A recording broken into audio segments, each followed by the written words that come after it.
Hello every one, I M Fasna. അപ്പോൾ ഇന്ന് നമ്മുടെ അസസ്മെൻറ്റിൻ്റെ പേപ്പറിലെ സെമിനാർ ടോപ്പിക്ക് പ്രസൻറ്റ് ചെയ്യാൻ വേണ്ടിയിട്ടാണ് ഞാനിവിടെ വന്നിട്ടുള്ളത്. സോ എൻ്റെ ടോപ്പിക് എന്ന് പറയുന്നത് എന്താണ്, ടൈപ്സ് ഓഫ് അസസ്മെൻറ്റ്സ് ആണ്. അപ്പോൾ നമുക്കറിയാം, നമ്മൾ ഈ സെക്കൻഡ് സെമിസ്റ്ററിൽ എൻ്റർ ചെയ്തേ മുതൽ കേൾക്കുന്ന ഒരു വാക്കാണ് അസസ്മെൻറ്റ് എന്നുള്ളത്. ഒരു ഫ്യൂച്ചർ ടീച്ചർ എന്ന നിലയിൽ നമുക്ക് ഒരിക്കലും ഒഴിച്ചുകൂടാൻ പറ്റാത്ത ഒരു പ്രോസസ്സ് കൂടിയാണ് അസസ്മെൻറ്റ് എന്ന് പറയുന്നത്. അതായത് നമ്മൾ കുട്ടികളെ വിലയിരുത്തുന്ന രീതിയാണ് അസസ്മെൻറ്റ് കൊണ്ട് ഉദ്ദേശിക്കുന്നത്. അപ്പോൾ നമുക്കത് ഭയങ്കര ഫെമിലിയർ ആണ്. അപ്പോൾ ഈ ഒരു ടോപ്പിക്കിലേക്ക് ജമ്പ് ചെയ്യുന്നതിന് മുമ്പായിട്ട് ജസ്റ്റ് ഞാനൊരു ഇൻട്രൊഡക്ഷൻ പോലെ കൊടുത്തിട്ടുള്ളത് എന്താണ് അസസ്മെൻ്റ് എന്നും അസസ്മെൻറ്റിൻ്റെ ഇമ്പോർട്ടൻസ് എന്തുവാന്നുള്ളതാണ്. അപ്പോൾ നമുക്ക് അറിയുന്ന കാര്യങ്ങൾ തന്നെയാണ്. നമുക്കറിയാം, അസസ്മെൻറ്റ് എന്ന് പറയുന്നത് എന്താണ്, ഒരു സ്റ്റുഡൻറ്റ് സെൻറ്റേർഡ് ആയിട്ടുള്ള അപ്രോച്ചാണ്. ടീച്ചിങ് ലേണിംഗ് പ്രോസസ്സിൽ ഭയങ്കര ഇൻറ്റഗ്രൽ ആയിട്ടുള്ള ഒരു പാർട്ട് എന്തുന്നുണ്ട്, ഈ അസസ്മെൻറ്റ് പ്രൊവൈഡ് ചെയ്യുന്നുണ്ട്. നമുക്കറിയാം, നമ്മൾ കുറേ ഘോരം കുട്ടികളെ പഠിപ്പിക്കുന്നുണ്ട്. പക്ഷേ ആ കുട്ടികളിലേക്ക് നമ്മൾ പഠിപ്പിക്കുന്നത് എത്തുന്നുണ്ടോ എന്ന് നമ്മൾ എന്ത് ചെയ്യണം, എപ്പോഴെങ്കിലും ഒന്ന് ടെസ്റ്റ് ചെയ്യണ്ടേ. ടെസ്റ്റ് ചെയ്തിട്ടല്ലേ നമ്മുടെ എഫേർട്ട് വാല്യൂ ചെയ്യുന്നുണ്ട് എന്നുള്ളത് മനസ്സിലാക്കാനുള്ള ഒരു പ്രോസസ്സാണ് അസസ്മെൻറ്റ് എന്ന് പറയുന്നത്. സോ ടീച്ചിങ് ലേണിംഗ് പ്രോസസ്സിൽ ഒരിക്കലും ഒഴിച്ചുകൂടാൻ പറ്റാത്ത ഒരു പ്രോസസ്സാണ് അസസ്മെൻറ്റ് എന്ന് പറയുന്നത്.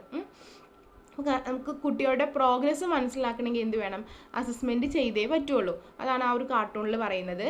ദെൻ അടുത്തത് നമുക്കറിയാം, ഈ അസസ്മെൻറ്റ് വഴി മാത്രമേ ടീച്ചർക്ക് എന്ത് കിട്ടുള്ളൂ, ഇൻഫർമേഷൻ കിട്ടുള്ളൂ. അതായത് അവർ ആ കുട്ടികളിൽ എത്രത്തോളം ഇമ്പാക്റ്റ് ഉണ്ടാക്കുന്നുണ്ട് എന്നുള്ളതിൻ്റെ ഒരു ഇൻഫർമേഷൻ കിട്ടണമെങ്കിൽ എന്ത് വേണം, ഈ കുട്ടികളിൽ നിന്നുള്ള ഫീഡ്ബാക്ക് അസസ്മെൻറ്റിൻ്റെ രൂപത്തിൽ നമ്മൾ എടുത്താൽ മാത്രമേ നമുക്ക് ടീച്ചറുടെ പ്രോസസ്സ് അല്ലെങ്കിൽ ടീച്ചർ ചെയ്യുന്ന എഫേർട്ട് കുട്ടികളിൽ എത്രത്തോളം എത്തുന്നുണ്ട് എന്ന് മനസ്സിലാക്കാൻ പറ്റുള്ളൂ. അപ്പോൾ നമുക്ക് ടീച്ചർക്ക് ഒരു പവർഫുൾ ടൂളായിട്ട് എന്തിനെ കൺസിഡർ ചെയ്യാൻ പറ്റും, ഈ അസസ്മെൻറ്റ് വഴി കിട്ടുന്ന ഫീഡ്ബാക്കിനെ കൺസിഡർ ചെയ്യാൻ പറ്റും.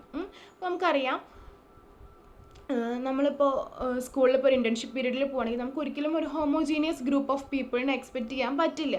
ഭയങ്കര ഹെട്രോജീനിയസ് ആണ്. പ്രത്യേകിച്ച് ഇക്കാലത്ത് ഭയങ്കര ഹെട്രോജീനിയസ് ആണ് കുട്ടികൾ എന്ന് പറയുന്നത്. അവരുടെ ലേണിംഗ് സ്റ്റൈലിൽ, ലേണിംഗ് പ്രോസസ്സിൽ ഒരു കാര്യത്തിന് അവരെടുക്കുന്ന രീതിയിൽ, ഒരു കാര്യത്തിന് അപ്രോച്ച് ചെയ്യുന്ന രീതിയിൽ, അവരുടെ ഇൻട്രസ്റ്റ്, അവരുടെ ആറ്റിറ്റ്യൂഡ് ഇതെല്ലാം എന്താണ്, ഭയങ്കര ഡൈവേഴ്സിറ്റി കാണിക്കുന്നതാണ്. സോ നമുക്കൊരിക്കലും പോയിട്ടൊരു കോമൺ ടെസ്റ്റ് വഴി ഈ പറഞ്ഞ എല്ലാ കുട്ടികളെയും എന്ത് ചെയ്യാൻ പറ്റില്ല, അസസ് ചെയ്യാൻ പറ്റില്ല. കാരണം കുട്ടികൾ ഇത്രയും ഹെട്രോജീനിയസ് ആണെങ്കിൽ ഹെട്രോജീനിയസ് ആയിട്ടുള്ള അസസ്മെൻറ്റ് ടെക്നിക്സും നമുക്ക് യൂസ് ചെയ്യേണ്ടത് അത്യാവശ്യമാണ്. അതായത് ആ കുട്ടിയെ ശരിയായിട്ട് നമുക്ക് വിലയിരുത്തണമെങ്കിൽ ഒരു കോമൺ ടെസ്റ്റ് വഴി ഒരിക്കലും പറ്റില്ല. സോ അവിടെയാണ് ടൈപ്സ് ഓഫ് അസസ്മെൻറ്റ് എന്നുള്ള എൻ്റെ ടോപ്പിക്കിൻ്റെ ഇമ്പോർട്ടൻസ് വരുന്നത്. ക്ലിയർ ആയോ?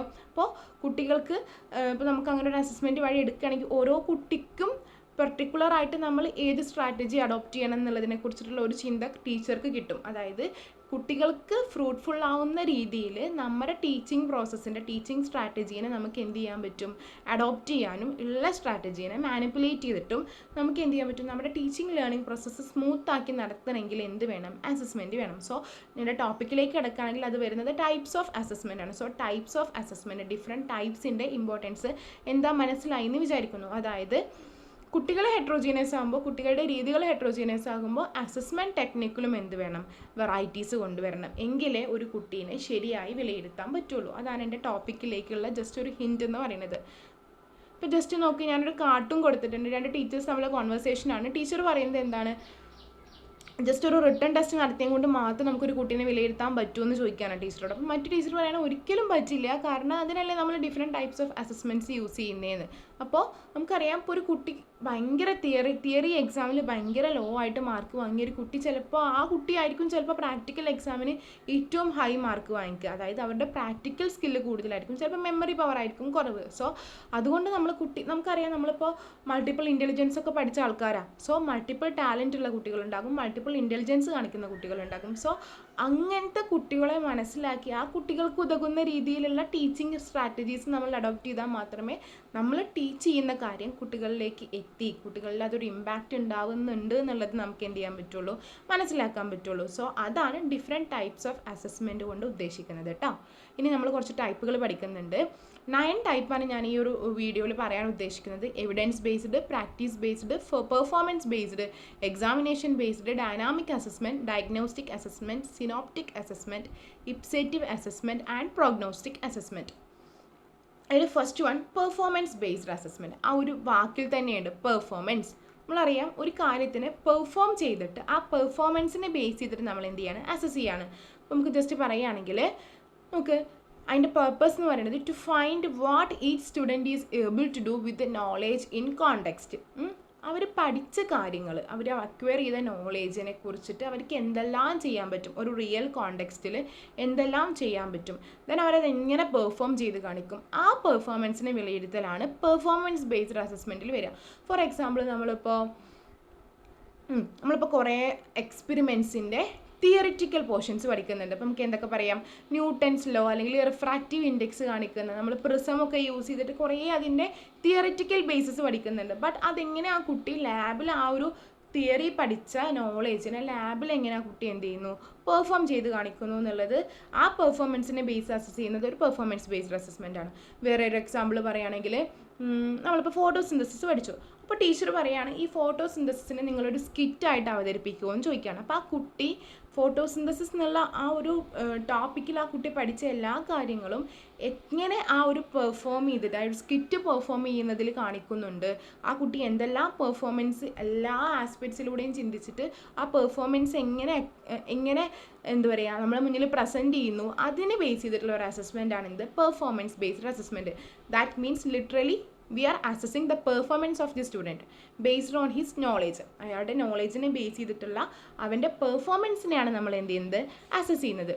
ഇപ്പോൾ നോക്ക് അടുത്ത സ്ലൈഡിൽ നിങ്ങൾക്ക് കാണാം ഈ ഒരു പിക്ചർ. ഇയാളൊരു കൺസ്ട്രക്റ്റഡ് സിവിൽ എഞ്ചിനീയർ ആണെന്ന് വിചാരിച്ചു. അപ്പോൾ നമുക്കറിയാം നമ്മൾ ഈ ട്രിഗ്നോമെട്രിയുടെ ഒക്കെ കുറേ റൂൾസൊക്കെ എന്തിനാണ് പഠിച്ചതെന്ന് ആലോചിക്കും. അപ്പോൾ അത് കൂടുതലായിട്ടും എന്താ പറയുക യൂസ് ചെയ്യുന്നത് ഇവരെ പോലെയുള്ള കൺസ്ട്രക്റ്റീവ് പർപ്പസിലുള്ള എഞ്ചിനീയേഴ്സാണ്. ഇപ്പോൾ എത്ര ആംഗിൾ വെച്ച് കഴിഞ്ഞാൽ ഒരു സ്റ്റെയറിൻ്റെ ഇൻക്ലിനേഷൻ കറക്റ്റ് ആകും, അങ്ങനെ അതുപോലെ എത്ര എന്താ പറയുക റേഷ്യോയിൽ വേണം സിമെൻറ്റ് അതുപോലെ മെറ്റൽ സാൻഡ് ഇതിൻ്റെ മിക്സ് അങ്ങൊക്കെ ഉണ്ടാക്കാൻ എന്നൊക്കെ പറഞ്ഞിട്ട്, അതായത് കൂടുതൽ സ്ട്രെങ്ത് കിട്ടാൻ അതിൻ്റെ റേഷ്യോ എന്തെല്ലാം വേണം, ഇതൊക്കെ ഇവർ ഫസ്റ്റും സെക്കൻഡും സെമസ്റ്റർ ആയിട്ട് എന്ത് പഠിച്ചിട്ടുണ്ടാകും, തിയറി പഠിച്ചിട്ടുണ്ടാകും. ഈ തിയറീനെ അത് റിയൽ കോണ്ടെക്സ്റ്റിൽ അയാൾ എങ്ങനെ അപ്ലൈ ചെയ്യുന്നു, അയാളുടെ പെർഫോമൻസ് അതിനെക്കുറിച്ചിട്ട് എന്തായിരിക്കും, ഇതാണ് ഇവിടെ നമ്മൾ എന്ത് ചെയ്യുന്നത്, അസസ് ചെയ്യുന്നത്. സോ നോക്കി, evaluating students ability to apply the skills and knowledge learned from a unit of study.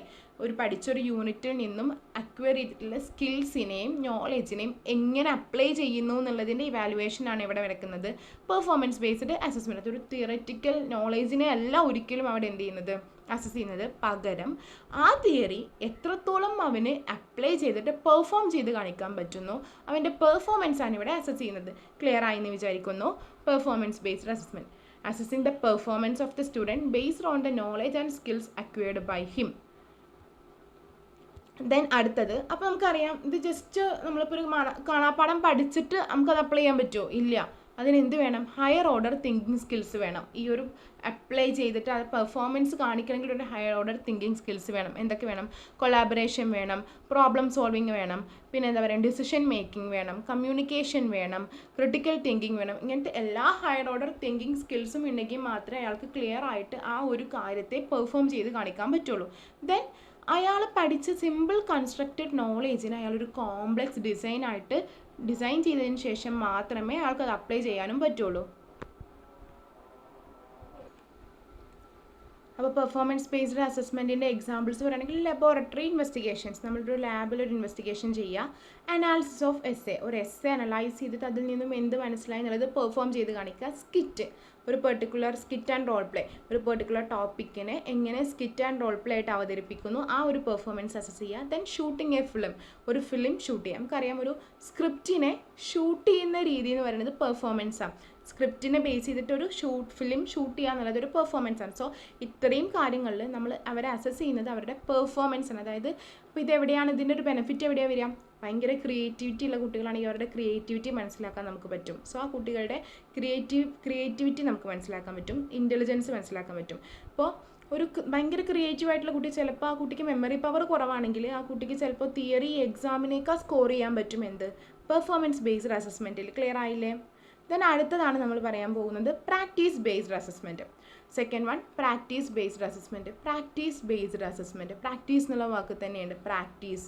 നമ്മൾ പ്രാക്ടീസിലൂടെ ആ കുട്ടീനെ എന്ത് ചെയ്യാണ് മനസ്സിലാക്കണം. ഇപ്പോൾ നമുക്കറിയാം നമുക്ക് നമ്മളൊരു പ്രൊഫഷണൽ കോഴ്സാണ് എടുക്കുന്നത്, നമുക്ക് തേർഡ് സെമ്മിൽ എന്ത് വരും, ഇൻറ്റേൺഷിപ്പ് വരും. സോ ആ ഇൻറ്റേൺഷിപ്പിൻ്റെ പീരീഡ് നമുക്ക് മൊത്തം നമ്മുടെ മാർക്കും എല്ലാം ബേസ് ചെയ്ത് നമ്മുടെ ആ ഒരു ഇൻറ്റേൺഷിപ്പിലുള്ള നമ്മളെ പ്രാക്ടീസിനെ ബേസ് ചെയ്തിട്ടാണ്, നമ്മളെ ഇൻറ്റേൺഷിപ്പ് പീരീഡിൽ നമ്മൾ ചെയ്യുന്ന പ്രാക്ടീസിനെ ബേസ് ചെയ്തിട്ടാണ്. സോ ആ പ്രാക്ടീസിനെ മനസ്സിലാക്കി അതിന് മാർക്ക് ചെയ്യുന്ന രീതിയാണ്, അതിനൊരു മാർക്ക് ഇടുന്ന രീതിയാണ് പ്രാക്ടീസ് ബേസ്ഡ് അസസ്മെൻറ്റ്. നമുക്കതിന് ക്ലിയർ കട്ടായിട്ട് എക്സാമ്പിൾ പറയാൻ പറ്റും. നമ്മുടെ ടീച്ചർ എഡ്യൂക്കേഷനിൽ വരുന്ന സ്കൂൾ പ്രാക്ടീസ് പറയാം. ദെൻ നേഴ്സ്, മെഡിക്കൽ എഡ്യൂക്കേഷനിലൊക്കെ നമുക്കറിയാം അവർ ഒരു 4 ഇയർ പഠിച്ചതിന് ശേഷം 5th ഇയർ മൊത്തം അവരെന്ത് ചെയ്യാണ്, ഇൻറ്റേൺഷിപ്പിന് പ്രാക്ടീസായിട്ട് പോവുകയാണ്. സോ അവർ ഈ 4 വർഷം പഠിച്ച കാര്യങ്ങളൊക്കെ പ്രാക്ടീസ് ചെയ്യുന്നത് എവിടെയാണ്, ഈ ഇൻറ്റേൺഷിപ്പ് പീരീഡിലാണ്. സോ ആ ഇൻറ്റേൺഷിപ്പ് പീരീഡിലുള്ള പ്രാക്ടീസിനെ ബേസ് ചെയ്തിട്ടാണ് അവിടെ എന്ത് ചെയ്യുന്നത്, അസസ് ചെയ്യുന്നത്. Prepare students four practice environment. ആ റിയൽ എൻവയോൺമെൻറ്റിൽ അതിനെ പ്രാക്ടീസ് ചെയ്യാൻ വേണ്ടിയിട്ട് കുട്ടികൾ എന്ത് ചെയ്യും, ഈ ഒരു പ്രാക്ടീസ് ബേസ്ഡ് അസസ്മെൻറ്റ് എന്ത് ചെയ്യും, കുട്ടികളെ പ്രിപ്പയർ ചെയ്യിപ്പിക്കും. അപ്പോൾ നോക്ക്, നമ്മളിപ്പോൾ ഒരു ടീച്ചറുടെ കേസ് പറയുകയാണെങ്കിൽ നമുക്കവിടെ റീഎൻഫോഴ്സ്മെൻറ്റ് വരാം. പ്രാക്ടീസിൽ പല സ്കില്ലുകളും അവിടെ എന്ത് ചെയ്യും, ഇൻറ്റഗ്രേറ്റ് ചെയ്യും. നമ്മൾ ഇത്രയും കാലം പഠിച്ച എല്ലാ കാര്യങ്ങളും നമുക്ക് അവിടെ എന്ത് ചെയ്യാം, കമ്പൈൻ ചെയ്യാൻ പറ്റും.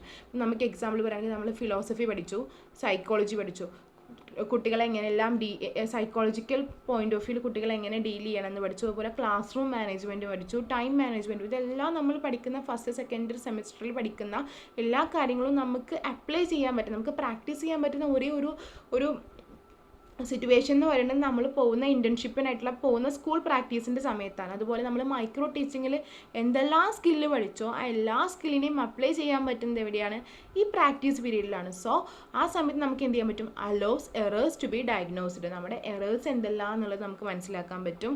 ദെൻ നമുക്ക് എന്തെല്ലാം ഇമ്പ്രൂവ്മെൻറ്റ് വരുത്തണം എന്നുള്ളത് മനസ്സിലാക്കാൻ പറ്റും. We can rectify our mistakes also. നമ്മുടെ മിസ്റ്റേക്സിന് എന്ത് ചെയ്യാൻ പറ്റും, റെക്ടിഫൈ ചെയ്യാൻ പറ്റും. കാരണം അതൊരു ട്രൂ പ്രൊഫഷണൽ സെറ്റിങ്സിലല്ലേ നടക്കുന്നത്. So kind of evaluation in A true professional setting. ഒരു ട്രൂ പ്രൊഫഷണൽ സെറ്റിങ്ങിൽ നടക്കുന്നതുകൊണ്ട് നമുക്ക് അതിൻ്റെ മിസ്റ്റേക്ക് മനസ്സിലാക്കാൻ പറ്റും.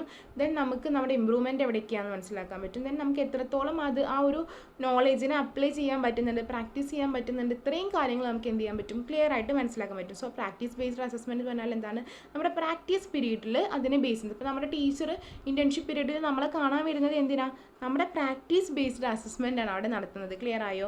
നമുക്ക് ടൈം മാനേജ്മെൻറ്റ് ഉണ്ടോ, ക്ലാസ് റൂം മാനേജ്മെൻറ്റ് ഉണ്ടോ, കണ്ടൻറ്റ് എങ്ങനെ ഡെലിവർ ചെയ്യാൻ പറ്റും, ദെൻ ഒരു സ്കൂൾ എങ്ങനെ നമുക്ക് ഒരു സ്കൂൾ അറ്റ്മോസ്ഫിയറിൽ നമുക്ക് എന്തെല്ലാം ചെയ്യാൻ പറ്റും, എങ്ങനെയൊക്കെ അത് മെയിൻറ്റെയിൻ ചെയ്ത് കൊണ്ടുപോകാൻ പറ്റും, ഇത്രയും കാര്യങ്ങൾ ടീച്ചർ അസസ് ചെയ്യുന്നത് ആ ഒരു ഇൻറ്റേൺഷിപ്പ് പീരീഡിൽ നമ്മുടെ തേർഡ് സെം മാർക്ക് അതായിട്ടല്ലേ വരുന്നത്. സോ അവിടെ ടീച്ചർ നടത്തുന്ന ഇവാലുവേഷൻ എന്ന് പറയുന്നത് എന്താണ്, അസസ്മെൻറ്റ് എന്ന് പറയുന്നത് എന്താണ്, പ്രാക്ടീസ് ബേസ്ഡ് അസസ്മെൻ്റ് ആണ്. ഇപ്പോൾ ഒരു മെഡിക്കൽ സ്റ്റുഡൻ്റ് ആണെങ്കിൽ അയാളുടെ ഇൻറ്റേൺഷിപ്പ് പീരീഡിൽ അവൾ ചെയ്ത എല്ലാ കാര്യങ്ങളും റെക്കോർഡ് ചെയ്തിട്ടാണ് അവളുടെ പ്രാക്ടീസ് ബേസ്ഡ് അസസ്മെൻറ്റിൻ്റെ മാർക്ക് അവിടെ കൊടുക്കുന്നത്. ക്ലിയർ ആയോ? സോ പ്രാക്ടീസ് ബേസ്ഡ് അസസ്മെൻറ്റ് പറഞ്ഞാൽ പക്ക ഒരു റിയൽ ട്രൂ പ്രൊഫഷണൽ സെറ്റിങ്സിൽ നമ്മുടെ സ്കില്ല് നമ്മൾ എങ്ങനെയൊക്കെ പ്രാക്ടീസ് ചെയ്യുന്നു എന്നുള്ളതാണ് അവിടെ അസസ് ചെയ്യുന്നത്. ക്ലിയർ ആയോ? സോ റിയൽ സിറ്റുവേഷൻ ആയതുകൊണ്ട് നമുക്ക് അവിടെ മിസ്റ്റേക്സിനെ റെക്ടിഫൈ ചെയ്യാൻ പറ്റും. ദെൻ നമുക്ക് കൂടുതൽ ഇമ്പ്രൂവ് ചെയ്യാൻ പറ്റും. എത്രത്തോളം നമുക്ക് നമ്മുടെ പഠിച്ച കാര്യങ്ങൾ അപ്ലൈ ചെയ്യാൻ പറ്റും എന്നൊക്കെ മനസ്സിലാക്കാൻ പറ്റും. സോ നമുക്കവിടെ non verbal as well as verbal റെസ്പോൺസിന് എന്ത് ചെയ്യാൻ പറ്റും, അസസ് ചെയ്യാൻ പറ്റും. നമുക്ക് വെർബലായിട്ട് ചെയ്യുന്നതും നോൺ വെർബലായിട്ട് ചെയ്യുന്ന നമ്മുടെ ആക്ഷൻസും എല്ലാം അവിടെ എന്ത് ചെയ്യുന്നുണ്ട്, അസസ് ചെയ്യുന്നുണ്ട്. അറിയില്ല, നമ്മൾ ടീച്ചർ ജെസ്റ്റേഴ്സ്, ടീച്ചർ സ്കിൽസ്, ഇതെല്ലാം വെർബലാണെന്ന് പറയാൻ പറ്റില്ലല്ലോ. സോ നോൺ വെർബൽ സ്കിൽസിനും പ്രാക്ടീസ് ബേസ്ഡ് അസസ്മെൻറ്റിൽ എന്ത് ചെയ്യുന്നുണ്ട്, അസസ് ചെയ്യുന്നുണ്ട്. സോ നമ്മൾ ലേണിംഗ് ത്രൂ പ്രാക്ടീസാണ്. നമുക്കറിയാം പ്രാക്ടീസിലൂടെ നമുക്ക് എന്ത് ചെയ്യാൻ പറ്റും, കൂടുതൽ എന്ത് ചെയ്യാൻ പറ്റും, ഇമ്പ്രൂവ് ചെയ്യിക്കാൻ പറ്റും. സോ പ്രാക്ടീസ് ബേസ്ഡ് അസസ്മെൻറ്റ് എന്ന് പറയുന്നത് എന്താണ്, കുറച്ചുകൂടെ കുട്ടികളുടെ എല്ലാ ആസ്പെക്ട്സിനെയും അസസ് ചെയ്യാൻ പറ്റുന്ന ഒരു രീതിയാണ്. അപ്പോൾ നമുക്ക് പറയാം, നമ്മളിപ്പോൾ ഫസ്റ്റ് സെക്കൻഡ് തേർഡ് സെമസ്റ്ററിലാണ് നമ്മൾ സ്കൂൾ പ്രാക്ടീസിന് പോകുന്നത്. ഫസ്റ്റ് സെക്കൻഡ് സെമസ്റ്ററിൽ ചിലപ്പോൾ മാർക്ക് വളരെ ലോ ആയിട്ട്, തിയറി എക്സാമിൽ വളരെ ലോ ആയിട്ട് മാർക്ക് സ്കോർ ചെയ്ത കുട്ടിയാവില്ല ചിലപ്പോൾ പ്രാക്ടീസിന് പോയി കഴിഞ്ഞുള്ള മാർക്ക്. അതായത് ആ കുട്ടിയുടെ സ്കില്ല് ഡിഫറെൻ്റ് ആയിരിക്കും. ആ കുട്ടിക്ക് ശരിക്കുള്ള ട്രൂ പ്രൊഫഷണൽ സ്കില്ല് കൂടുതൽ ചിലപ്പോൾ ആ കുട്ടിക്കായതുകൊണ്ട് ആ കുട്ടിക്ക് ചിലപ്പോൾ ഈ പ്രാക്ടീസ് ബേസ്ഡ് അസസ്മെൻറ്റ് വഴി ആ കുട്ടിനെ നമുക്ക് നന്നായിട്ട് എന്ത് ചെയ്യാൻ പറ്റും, അസസ് ചെയ്യാൻ പറ്റും. ക്ലിയർ ആയോ? ദെൻ എക്സാമ്പിൾ ഇപ്പോൾ നമ്മൾ പറഞ്ഞ കാര്യങ്ങൾ teacher education, nurse training, medical education, ഇതെല്ലാം അവർക്കൊരു പ്രാക്ടീസ് പീരീഡ് കൊടുക്കുന്നുണ്ട്. ആ പ്രാക്ടീസ് പീരീഡിന് അവർക്ക് എന്ത് ചെയ്യുന്നുണ്ട്, അസസ്മെൻറ്റും നടത്തുന്നുണ്ട്, അതിനെ ബേസ് ചെയ്തിട്ട് മാർക്കും ചെയ്യുന്നുണ്ട്. ഇപ്പോൾ ഒരു ക്ലാസ് റൂം എൻവയോൺമെൻറ്റ് ആണെങ്കിൽ നമുക്ക് പ്രാക്ടീസ് ബേസ്ഡ് അസസ്മെൻറ്റ് ഒരു സൈക്കിൾ പോലെ നടത്താം. ഫസ്റ്റ് വൺ പറഞ്ഞാൽ എന്താണ്, ആഫ്റ്റർ ടീച്ചിങ്, നമ്മൾ ടീച്ചർ ചെയ്തതിന് ശേഷം ഒരു അച്ചീവ്മെൻറ്റ് ടെസ്റ്റ് നടത്തുക, conducting and achievement test. Then feedback എടുക്കുക. ദെൻ ആ ഫീഡ്ബാക്കിനെ ബേസ് ചെയ്ത് നമ്മൾ എന്ത് ചെയ്യുക, നമ്മുടെ ഈ ലേണിംഗ് പ്രോസസ്സിനെ ഇമ്പ്രൂവ് ചെയ്യിപ്പിക്കുക. ദെൻ വീണ്ടും അച്ചീവ്മെൻറ്റ് ടെസ്റ്റ് നടത്തുക, ഫീഡ്ബാക്ക് എടുക്കുക. എത്രത്തോളം നമുക്ക് നമ്മളെ ഇങ്ങനെ പോളിഷ് ചെയ്യാൻ പറ്റുമോ അത്രത്തോളം രീതിയിൽ പോളിഷ് ചെയ്യാൻ പറ്റും. ഏത് വഴി? പ്രാക്ടീസ് ബേസ്ഡ് ഒരു അസസ്മെൻറ്റ് നമ്മൾ ഫോളോ ചെയ്യുകയാണെങ്കിൽ. ക്ലിയർ ആയോ? ദെൻ തേർഡ് വണ്ണാണ് എവിഡൻസ് ബേസ്ഡ് അസസ്മെൻറ്റ്. എവിഡൻസ് എന്തെല്ലോ എവിഡൻസിനെ ബേസ് ചെയ്തിട്ടാണ് നമ്മൾ കുട്ടികളെ എന്തെല്ലാം പഠിച്ചു എന്നുള്ളത് മനസ്സിലാക്കുന്നത്. ക്ലിയർ ആയോ? നമുക്കറിയാം, നമ്മൾക്കൊരു ക്വിസോ അല്ലെങ്കിൽ ഒരു വൈവയോ അങ്ങനെ എന്തെങ്കിലും കുട്ടികൾക്ക് കൊടുക്കാമെന്ന് വിചാരിച്ചോ. സോ അപ്പോൾ നമുക്ക് ആ കുട്ടി പെർഫോം ചെയ്തിട്ട് ആ കുട്ടിക്ക് കിട്ടുന്ന മാർക്ക് അതെന്താണ്? ഒരു എവിഡൻസ് ആണ്. ആ എവിഡൻസിനെ ബേസ് ചെയ്തിട്ട് ആ കുട്ടി ഇന്നെല്ലാം കാര്യങ്ങൾ പഠിച്ചിട്ടുണ്ട് എന്ന് മനസ്സിലാക്കുന്നതാണ് എവിഡൻസ് ബേസ്ഡ് അസസ്മെൻറ്റിൽ വരിക. Gathering evidences for the realisation of selected expected learning outcome. നമുക്കറിയാം, നമ്മളൊരു ലേണിംഗ് ഔട്ട്കത്തിനെ ബേസ് ചെയ്തിട്ടാണ് ക്ലാസ് എന്ന് പറയുന്നത്. ആ ലേണിംഗ് ഔട്ട്കം കുട്ടി അച്ചീവ് ചെയ്യാൻ വേണ്ടിയിട്ട് എന്തെല്ലാം എവിഡൻസ് നമുക്ക് കളക്ട് ചെയ്യാൻ പറ്റും, ആ എവിഡൻസിനെ ബേസ് ചെയ്തിട്ട് നമ്മൾ എന്ത് ചെയ്യുക, കുട്ടിയെ അസസ് ചെയ്യുന്ന രീതി.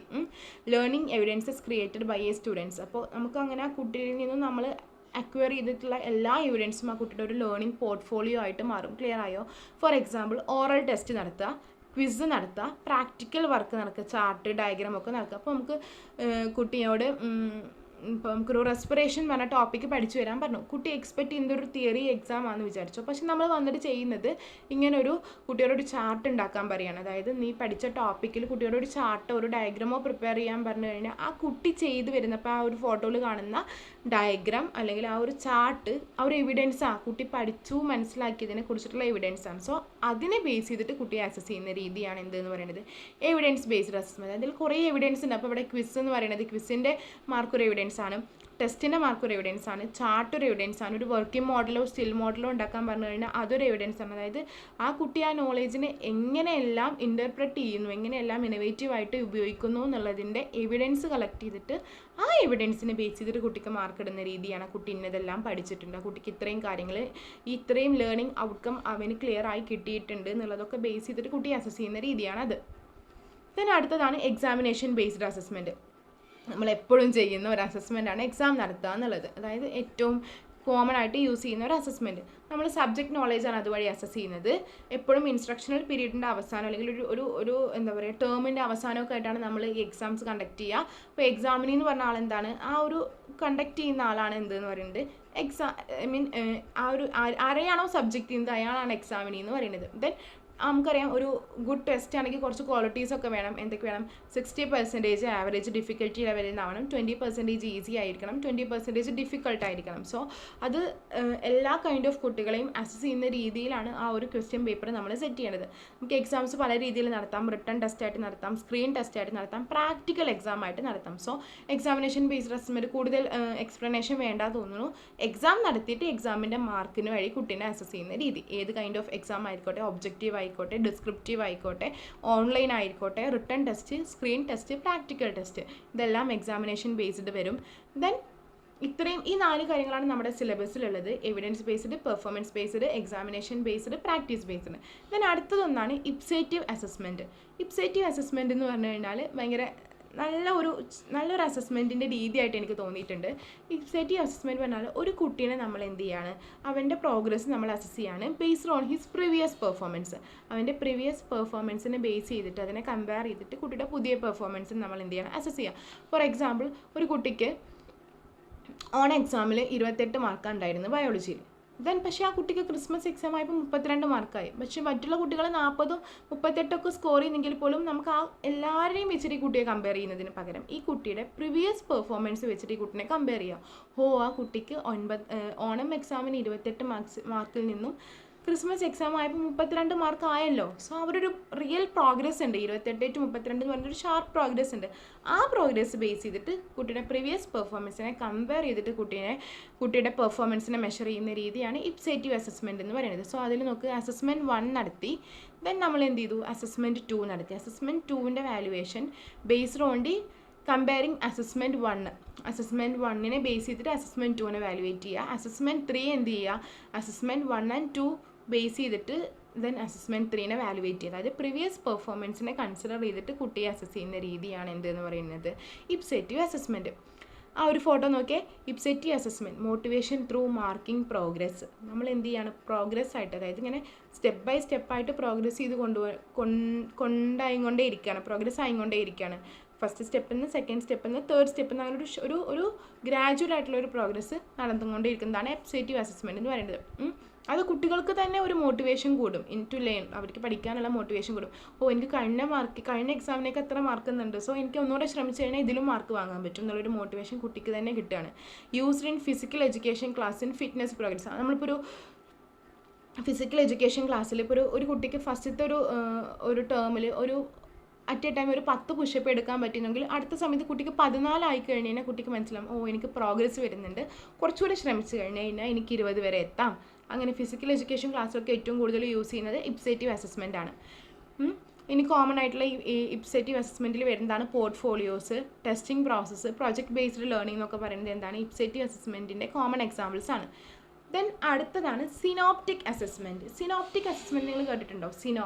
സിനോപ്സിസ് എന്ന് പറഞ്ഞാൽ എന്താണ്, ഒരു കൂട്ടമായിട്ട്, അതായത് പല കാര്യങ്ങളെ ഒരുമിച്ച് കൊണ്ടുവരിക. അപ്പോൾ സിനോപ്റ്റിക് അസസ്മെൻറ്റ് പറഞ്ഞാൽ എന്താണ്, uniting elements of learning from different part of A plan. ഒരു പ്ലാനിൻ്റെ ഡിഫറെൻറ്റ് പാർട്ടിൽ നിന്നുള്ള എലമെൻറ്റ്സിനെ യുണൈറ്റ് ചെയ്ത് കൊണ്ടുവരിക. ഇത് നമ്മുടെ സാജൻ സാറ് നമുക്ക് ഇൻ്റർണൽ മാർക്ക് ഇട്ട രീതിയുടെ ജസ്റ്റ് ഒരു സ്ക്രീൻഷോട്ട്. അപ്പോൾ അതിൽ സാർ എന്തെല്ലാം നോക്കിയിട്ടുണ്ട്, നമ്മുടെ ആക്ടിവിറ്റി സ്കോർ നോക്കിയിട്ടുണ്ട്, നമ്മുടെ ബ്ലോഗിൻ്റെ സ്കോർ നോക്കിയിട്ടുണ്ട്, നമ്മുടെ MCQ ടെസ്റ്റ് നോക്കിയിട്ടുണ്ട്, മോഡൽ എക്സാം നോക്കിയിട്ടുണ്ട്. അതായത് ഡിഫറെൻറ്റ് എലമെൻറ്റ്സിനെ യുണൈറ്റ് ചെയ്തിട്ട് ഒരു കോമൺ കൺക്ലൂഷനിലേക്ക് എത്തിയിട്ട് കുട്ടിയെ അസസ് ചെയ്യുന്ന രീതിയാണ് സാർ അഡോപ്റ്റ് ചെയ്തിട്ടുള്ളത്. സോ അത് തന്നെയാണ് സിനോപ്റ്റിക് അസസ്മെൻറ്റ് എന്ന് പറഞ്ഞു കഴിഞ്ഞാൽ. ഇപ്പോൾ നമുക്ക് സ്കൂളിൽ പറയുകയാണെങ്കിൽ കുട്ടിയുടെ curricular activity, co curricular activity, project, അങ്ങനെ എല്ലാത്തിനെയും യുണൈറ്റ് ചെയ്തിട്ട് അവസാനം എല്ലാം കൂടി കമ്പൈൻ ചെയ്തിട്ടൊരു കൺക്ലൂഷനിലേക്ക് എത്തുന്ന രീതിയാണ് സിനോപ്റ്റിക് അസസ്മെൻറ്റ് എന്ന് പറഞ്ഞു കഴിഞ്ഞാൽ.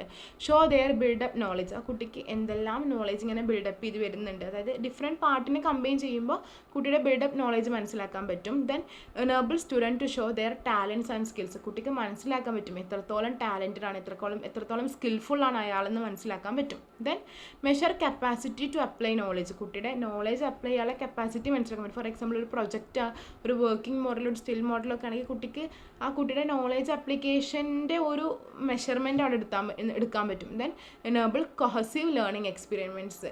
കൊഹസീവ് ലേണിംഗ് എക്സ്പീരിയൻസ് പറഞ്ഞാൽ എന്താണ്, കൊഹസീവായിട്ട് എല്ലാം കൂടി കമ്പൈൻ ചെയ്തിട്ടുള്ളൊരു ലേണിംഗ് എക്സ്പീരിയൻസ് കുട്ടിക്ക് പ്രൊവൈഡ് ചെയ്യാൻ പറ്റും. ദെൻ എല്ലാ ഭാഗത്തിനെയും യുണൈറ്റ് ചെയ്യുന്നതുകൊണ്ട് കുറച്ചുകൂടി ഹോളിസ്റ്റിക് ആയിട്ടുള്ള ഒരു വ്യൂ ആയിരിക്കും സിനോപ്റ്റിക് അസസ്മെൻറ്റിൽ വരിക. Then reduce students assessment burden. കുട്ടികളുടെ അസസ്മെൻറ്റ് ബേർഡൻ കുറയും.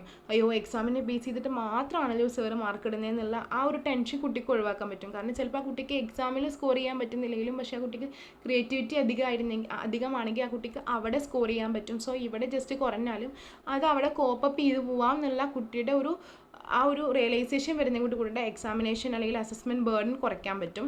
ദെൻ ഇപ്പോൾ നോക്കുന്നത് ജസ്റ്റ് അതിൻ്റെ ഒരു കൺസെപ്റ്റ് മാപ്പാണ്. ഒരു അസസ്മെൻറ്റ് നടക്കണമെങ്കിൽ കുട്ടി ടേം എക്സാമിൻ്റെ മാർക്ക് നോക്കാം, പ്രൊജക്റ്റ് വർക്കിൻ്റെ മാർക്ക് നോക്കാം, വൈവയുടെ മാർക്ക് നോക്കാം, കോ കരിക്കുലർ പെർഫോമൻസിൻ്റെ മാർക്ക് നോക്കാം. ഈ 4 എലമെൻറ്റ്സിനും യുണൈറ്റ് ചെയ്തിട്ട് ടീച്ചർ കുട്ടീനെ അസസ് ചെയ്യുകയാണെങ്കിൽ കുട്ടിക്ക് എന്ത് ചെയ്യാൻ പറ്റും, കുട്ടിയുടെ ഒരു ഹോളിസ്റ്റിക് വ്യൂ ടീച്ചർക്ക് കിട്ടും.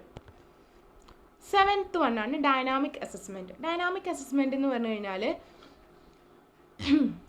ടീച്ചർ ഒരു അൺഫെമിലിയർ ആയിട്ടുള്ള ഒരു ടോപ്പിക്ക് കുട്ടികൾക്ക് ഇൻട്രൊഡ്യൂസ് ചെയ്യാണ്. സോ ആ അൺഫെമിലിയർ ആയിട്ടുള്ള ടോപ്പിക്ക് ഇൻട്രൊഡ്യൂസ് ചെയ്യുമ്പോൾ ടീച്ചർക്ക് കിട്ടുന്ന റെസ്പോൺസിനെ ബേസ് ചെയ്തിട്ട് ടീച്ചർ കുട്ടീനെ ഒന്ന് വിലയിരുത്തുക. ഫോർ എക്സാമ്പിൾ ഒരു കുട്ടിക്ക് ഭയങ്കര ഒരു സയൻറ്റിഫിക് ആറ്റിറ്റ്യൂഡ്, കുട്ടിയുടെ സയൻറ്റിഫിക് ആറ്റിറ്റ്യൂഡാണ് ടീച്ചർക്ക് മെഷർ ചെയ്യണമെന്നുണ്ടെങ്കിൽ ടീച്ചർ എന്ത് ചെയ്യാണ്, ഒരു സയൻറ്റിഫിക് ആയിട്ടുള്ള ഒരു കോൺസെപ്റ്റ് ടീച്ചർ അല്ലെങ്കിൽ ഒരു സിറ്റുവേഷൻ കുട്ടികളിലേക്ക് ഇൻട്രൊഡ്യൂസ് ചെയ്തിട്ട് ആ കുട്ടിയാണെങ്കിൽ നീ എന്ത് ചെയ്യും, അതായത് കുട്ടിക്ക് ഭയങ്കര അൺഫെമിലിയർ ആയിട്ടുള്ള ഒരു ടോപ്പിക്ക് കുട്ടികളിലേക്ക് ഇൻട്രൊഡ്യൂസ് ചെയ്തിട്ട് അവരുടെ ഫീഡ്ബാക്ക് കളക്ട് ചെയ്യും, പിന്നെ അവരുടെ റെസ്പോൺസ് കളക്ട് ചെയ്തിട്ട് കഴിഞ്ഞിട്ട് ആ കുട്ടിയുടെ പൊട്ടൻഷ്യൽ മനസ്സിലാക്കുന്ന ഒരു രീതിയാണ് ഈ ഒരു അസസ്മെൻറ്റിൽ വരുന്നത്. അപ്പോൾ എന്ത് ചെയ്യാൻ പറ്റും, to test or for the potential or possible learning disabilities. ഒരു കുട്ടിയുടെ പൊട്ടൻഷ്യലും മനസ്സിലാക്കാൻ പറ്റും, മറ്റൊരു കുട്ടിയുടെ ലേണിംഗ് ഡിസബിലിറ്റിയും മനസ്സിലാക്കാൻ പറ്റും. അതായത് ആ കുട്ടിക്ക് എന്തുകൊണ്ടാണ് അതിന് റെസ്പോണ്ട് ചെയ്യാൻ പറ്റാത്തെന്നുള്ള ഒരു റിയലൈസേഷൻ ടീച്ചർക്ക് കിട്ടും കുട്ടിയെ കുറിച്ചിട്ട്. ക്ലിയർ ആയോ? അതായത് അൺഫെമിലിയർ ആയിട്ടുള്ള ഒരു ടോപ്പിക് ഇൻട്രൊഡ്യൂസ് ചെയ്ത് കഴിഞ്ഞിട്ട് ആ കുട്ടി അതിൽ നിന്നും കിട്ടുന്ന കുട്ടിയുടെ റെസ്പോൺസിനെ ബേസ് ചെയ്തിട്ട് കുട്ടീനെ അസസ് ചെയ്യുന്ന രീതിയാണ് അതിൽ വരുന്നത്.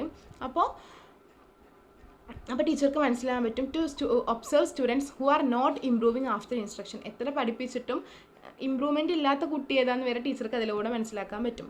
അതുപോലെ തന്നെ ഒരു ഇൻ്റർവെൻഷന് ഒരു കുട്ടീനെ പ്രെഡിക്റ്റ് ചെയ്യാനും പറ്റും ടീച്ചർക്ക്. To predict students response to intervention, ഒരു പുതിയ ഇൻ്റർവെൻഷന് വേണ്ടിയിട്ട് ടീച്ചർക്ക് പ്രെഡിക്റ്റ് ചെയ്യാനും പറ്റും.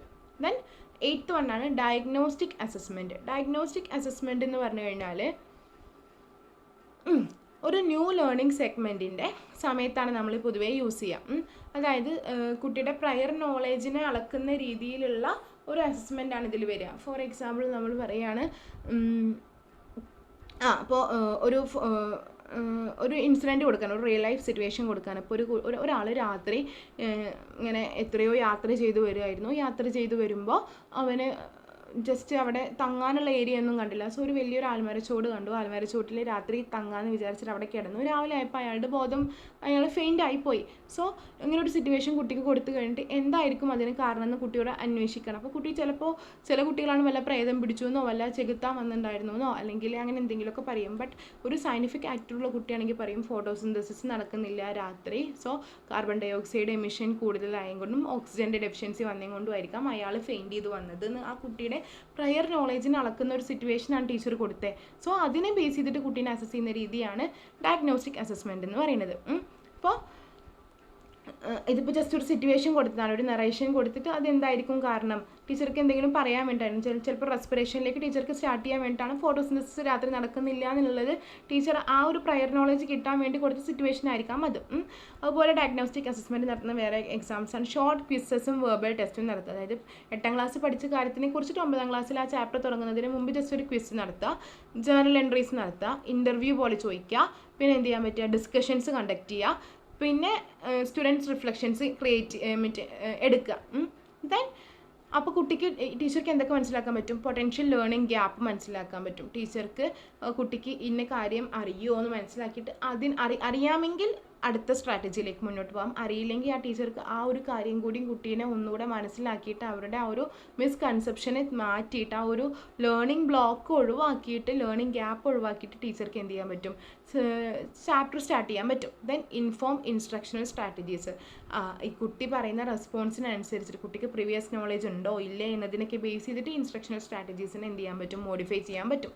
ദെൻ ഇത് ഡയഗ്നോസ്റ്റിക് അസസ്മെൻറ്റിൻ്റെ ഒരു ഫ്ലോ ചാർട്ടാണ്. അതായത് നമ്മൾ കുട്ടിയുടെ കറൻറ്റ് സിറ്റുവേഷൻ മനസ്സിലാക്കുക, ദെൻ അതിനെങ്ങനെ ഇമ്പ്രൂവ് ചെയ്യിപ്പിക്കാമെന്ന് മനസ്സിലാക്കുക, ദെൻ റിസോഴ്സസ് കളക്ട് ചെയ്യുക, ദെൻ ഇമ്പ്രൂവ്ഡ് ലേണിംഗ് ഔട്ട്കം കുട്ടികളിലേക്ക് ആക്ഷൻ നമ്മൾ എത്തിക്കുക. ഇത്രയാണ് ഡയഗ്നോസ്റ്റിക് അസസ്മെൻറ്റ് എന്ന് പറയുന്നത്. അപ്പോൾ നമുക്ക് എന്തൊക്കെയാണ് ഇപ്പോൾ ഇതിൻ്റെ അഡ്വാൻറ്റേജ് പറഞ്ഞിട്ട് ടു ക്ലാരിഫൈ മിസ്കൺസെപ്ഷൻസ് മാക്സിമം ഒഴിവാക്കാൻ പറ്റും, ലേണിംഗ് ഗ്യാപ്പ് ലേണിംഗ് ബ്ലോക്ക് ഒക്കെ മനസ്സിലാക്കാൻ പറ്റും, ദെൻ ലേണിംഗ് ബ്ലോക്ക് ഒഴിവാക്കാൻ പറ്റും.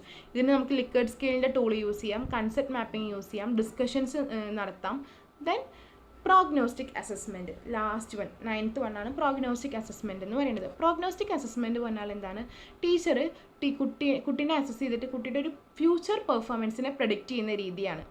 ആ കുട്ടിക്ക് ചിലപ്പോൾ ഇന്ന ഒരു ഫീൽഡിൽ കുട്ടിക്ക് തിളങ്ങാൻ പറ്റും എന്നുള്ള രീതിയിൽ ടീച്ചർ മനസ്സിലാക്കുന്നില്ല. ഇപ്പോൾ ഒരു കുട്ടി എന്താ പറയുക, പഠിത്തത്തിൽ കുറച്ച് ലോ ആണെങ്കിലും നന്നായി പാട്ട് പാടിയെങ്കിൽ ടീച്ചർക്ക് പ്രഡിക്റ്റ് ചെയ്യാം. ചിലപ്പോൾ ഈ കുട്ടിയുടെ ഒരു വഴി എന്ന് പറയുന്നത് ചിലപ്പോൾ ഒരു മ്യൂസിക്കൽ ഫീൽഡ് ആവാം. അതായത് ടീച്ചർ ആ കുട്ടീനെ ബേസ് ചെയ്ത് ആ കുട്ടിയുടെ ഒരു ഫ്യൂച്ചർ പെർഫോമൻസിനെ പ്രഡിക്റ്റ് ചെയ്യുന്ന രീതിയാണ്. അല്ലെങ്കിൽ ആ കുട്ടിക്ക് സോഷ്യൽ സയൻസിലൊന്നും ഭയങ്കര മാർക്ക് കുറവാണ്, പക്ഷേ മാത്സ് പോലെയുള്ള സബ്ജക്റ്റിൽ മാർക്ക് കൂടുതലെങ്കിൽ ടീച്ചർക്ക് മനസ്സിലാക്കും ഇവനിക്ക് അങ്ങനത്തെ ഒരു ഫീൽഡിലേക്ക് പോകാൻ പറ്റും. ഒരു എന്താ പറയുക, ബൈ ഹാർട്ടിങ് രീതി കുട്ടിക്ക് പറ്റുന്നില്ല, കുട്ടിക്ക് കുറച്ചുകൂടി മറ്റേ മാത്സ് പോലെയുള്ള ലോജിക്കൽ തിങ്കിങ്ങും പ്രോബ്ലം സോൾവിങ് സ്കില്ലുകളൊക്കെയാണ് കൂടുതൽ. സോ ഈ കുട്ടിക്ക് ഇന്ന രീതിയിൽ പോകാൻ പറ്റുന്ന ടീച്ചർക്ക് പ്രെഡിക്റ്റ് ചെയ്യാൻ പറ്റും. ടൈപ്പ് ഓഫ് ലേണേഴ്സ് എസ്റ്റിമേഷൻ ടീച്ചർക്ക് ഇതുവഴി നടത്താൻ പറ്റും. ഇതിപ്പോൾ നോക്ക്, ഇത് ജസ്റ്റ് ഒരു ഡോക്ടറുടെ സിനാറിയോയിലുള്ളൊരു കാർട്ടൂണാണ്. യുവർ ഡയഗ്നോസിസ് ദ ഫ്ലൂ, നിനക്ക് ഫ്ലൂ ആണ് ഡയഗ്നോസ് ചെയ്തിട്ടുള്ളത്, but your prognosis fully recovery after lots of rest. നീ റെസ്റ്റ് എടുത്തു കഴിഞ്ഞാൽ ഫുള്ളി റിക്കവറിയാണ് ഞാൻ നിന്നിൽ കാണുന്ന പ്രോഗ്നോസിസ് പറഞ്ഞാൽ നിന്നിൽ ഞാൻ പ്രെഡിക്റ്റ് ചെയ്യുന്നത്, നിൻ്റെ പ്രഡിക്ഷൻ എങ്ങനെയാണ്, ഫ്യൂച്ചർ ലോട്ട് ഓഫ് റെസ്റ്റ് എടുത്തു കഴിഞ്ഞാൽ നിനക്ക് ഫാസ്റ്റ് റിക്കവറി കിട്ടും. അതുപോലെയാണ് ടീച്ചർ പ്രെഡിക്റ്റ് ചെയ്യുന്നത്. ഇപ്പോൾ ഒരു ടീച്ചറും സ്റ്റുഡൻറ്റും ആണെങ്കിൽ ടീച്ചർ ആ കുട്ടീനെ മനസ്സിലാക്കിയതിന് ശേഷം ഞാൻ ഡയഗ്നോസ് ചെയ്തത് നിനക്ക് മ്യൂസിക്കൽ ഇൻട്രസ്റ്റ് ഉണ്ട് എന്നുള്ളതാണ്. സോ ഞാൻ നിന്നെ പ്രോഗ്നോസ് ചെയ്യുന്നത് നീ നന്നായിട്ട് അതിൽ വർക്ക് ചെയ്യുന്നുണ്ടെങ്കിൽ നല്ലൊരു സിംഗറായിട്ട് നിന്നെ എനിക്ക് കാണാൻ പറ്റും എന്ന് ടീച്ചർ അസസ് ചെയ്യുകയാണെങ്കിൽ അതാണ് അവിടെ പ്രോഗ്നോസ്റ്റിക് അസസ്മെൻറ്റ്. അപ്പോൾ പ്രോഗ്നോസിസ് വേഴ്സസ് ഡയഗ്നോസിസ് മനസ്സിലായല്ലോ. ഡയഗ്നോസിസ് പ്രസൻറ്റ് സിനാരിയോനെ ബേസ് ചെയ്തിട്ടാണ്, പ്രോഗ്നോസിസ് പറഞ്ഞാൽ ഒരു ഫ്യൂച്ചർ പെർസ്പെക്റ്റീവ് കൂടി ടീച്ചർ കൺസിഡർ ചെയ്യുന്നുണ്ട്. ദെൻ അപ്പോൾ in an academic perspective it is important in the learning in the following stages. അപ്പോൾ നമുക്ക് ഒരു കുട്ടിയോട് പറയണം, ഇപ്പോൾ നമുക്കൊരു 10 കഴിഞ്ഞ് കഴിഞ്ഞാൽ നമ്മളൊരു പുതിയൊരു ഓപ്ഷൻ ചൂസ് ചെയ്യണമല്ലോ, ബയോളജി സയൻസ് വേണോ, കൊമേഴ്സ് വേണോ, ഹ്യൂമാനിറ്റീസ് വേണോ എന്നൊക്കെ. സോ അങ്ങനത്തെ കേസിൽ ടീച്ചർക്ക് എന്ത് ചെയ്യാൻ പറ്റും, ഈ കുട്ടിക്ക് എന്താ പറയുക, ഹ്യൂമാനിറ്റീസ് സോഷ്യലിൽ കുറച്ച് മാർക്ക് കുറവാണെങ്കിൽ കുട്ടീനെ ഈ ഹ്യൂമാനിറ്റീസ് എടുക്കുന്നതിനേക്കാൾ നിനക്ക് ബെറ്റർ നിനക്ക് ഒരു കൊമേഴ്ഷ്യൽ ഫീൽഡിലേക്ക് പോകുന്നതാണ്, അല്ലെങ്കിൽ നിനക്കൊരു സയൻസ് ഫീൽഡിലേക്ക് പോകുന്നതാണ്. ടീച്ചർക്ക് സ്കൂൾ എൻറോൾമെൻറ്റ് പറയാൻ പറ്റും, അതുകൊണ്ട് നിനക്ക് നിന്നെ സ്കൂളിൽ ചൂസ് ചെയ്യാൻ പറ്റും എന്നൊക്കെ പറയാൻ പറ്റും. Then repetition of the year, നിനക്ക് എന്താ ഒരു ഇയറും കൂടി റിപ്പീറ്റ് ചെയ്ത് കഴിഞ്ഞാൽ നീ ഒന്നുകൂടെ ശരിയാകും.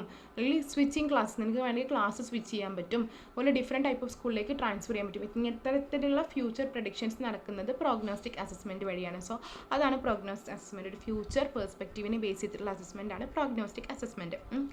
അപ്പോൾ ഇത്രയാണ് ഇപ്പോൾ ഞാൻ പറഞ്ഞു വെച്ചത്. എന്തൊക്കെയായിരുന്നു? Performance based assessment, examination based assessment, practice based assessment, evidence based assessment, synoptic assessment, ipsative assessment, prognostic assessment, diagnostic assessment, dynamic assessment. 9 assessment പറഞ്ഞു. ഇതിൽ ഫസ്റ്റ് പറഞ്ഞ 4 നമ്മുടെ സിലബസിലുള്ളത്. പിന്നെ ഇപ്സേറ്റീവ് അസസ്മെൻറ്റ് 2 മാർക്കിനൊക്കെ ചിലപ്പോൾ ചോദിച്ച് കണ്ടിട്ടുണ്ടെന്ന് പറയുന്നുണ്ട്. സോ ഇത്രയും കാര്യങ്ങളാണ്. ഇത് ജസ്റ്റ് അതിൻ്റെ ഒരു ഐഡിയ നിങ്ങളിലേക്ക് എത്തിക്കാൻ മാത്രമേ ചെയ്തിട്ടുള്ളൂ. ഇനി ഇതിൻ്റെ കൂടെ ഞാനൊരു ഡീറ്റെയിൽഡ് നോട്ട് തരാം, വിത്ത് എക്സാമ്പിൾസൊക്കെ കുറച്ചുകൂടെ ഡീറ്റെയിൽ ആയിട്ട് കൊടുത്തിട്ടുള്ള ഒരു നോട്ട് തരാം. ആ നോട്ടൂടെ വായിച്ച് മനസ്സിലാക്കിയിട്ട് വേണം നിങ്ങൾ എക്സാമിന് വേണ്ടി പ്രിപ്പയർ ചെയ്യാൻ. എന്തെങ്കിലും ഡൗട്ട് ഉണ്ടെങ്കിൽ നിങ്ങൾക്ക് എന്നെ അപ്രോച്ച് ചെയ്യാവുന്നതാണ് കേട്ടോ. അപ്പോൾ താങ്ക് യു. ഇപ്പോൾ ടൈപ്പ് ഓഫ് അസസ്മെൻറ്റിൻ്റെ പ്രസൻറ്റേഷനാണ് നടന്നത്. സോ നന്നായി പഠിച്ച് നല്ല രീതിയിൽ മനസ്സിലാക്കിയെടുക്കാം.